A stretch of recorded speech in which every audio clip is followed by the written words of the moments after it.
નમસ્કાર મિત્રો, મારું નામ તુષાર ગાંધી છે ને આજે આપણે વાત કરશું ડર અને પ્રાર્થનાની.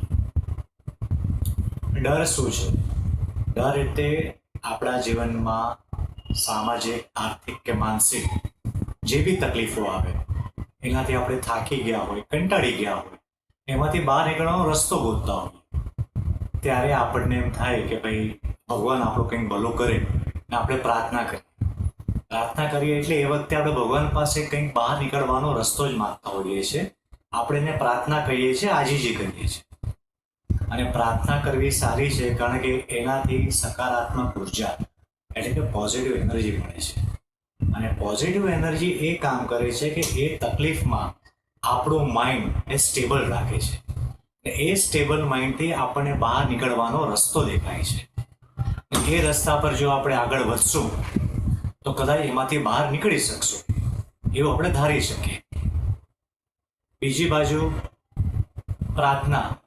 પ્રાર્થના એક એવી ચીજ છે આપણે હરોજ કરીએ છીએ. દીવો કયો, અગરબત્તી કયો, કે તમે માળા જપતા હો, એ તમે હરોજ કરતા હોય એ બી પ્રાર્થના જ છે.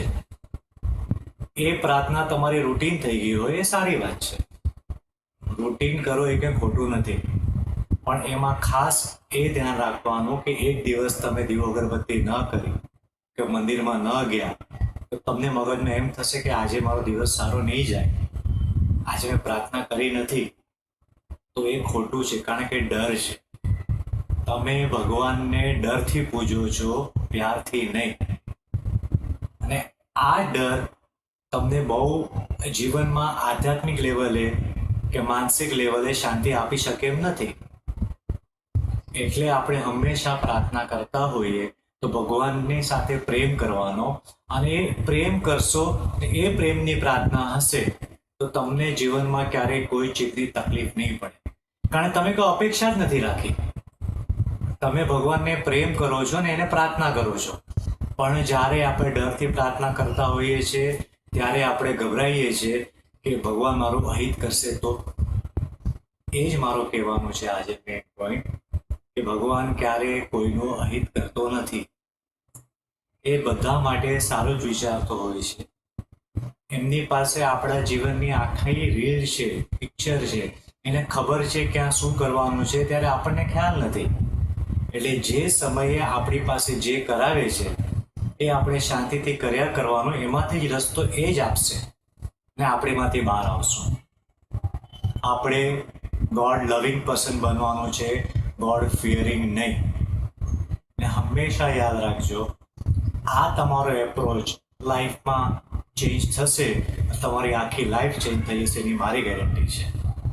જ્યારે તમારી પ્રાર્થનામાં પ્રેમ હશે ને ત્યારે તમને એ બોધ થશે કે તમારા જીવનમાં જે બી ઘટના ઘટિત થાય છે એ તમારા સારા માટે જ છે. અને જ્યારે આ બોધ તમારા જીવનમાં આવી જશે ને ત્યારે તમારામાં પોઝિટિવ થિંકિંગ વધી જશે. તમે ડિપ્રેશન અને નેગેટિવ વિચારથી દૂર રહેશો.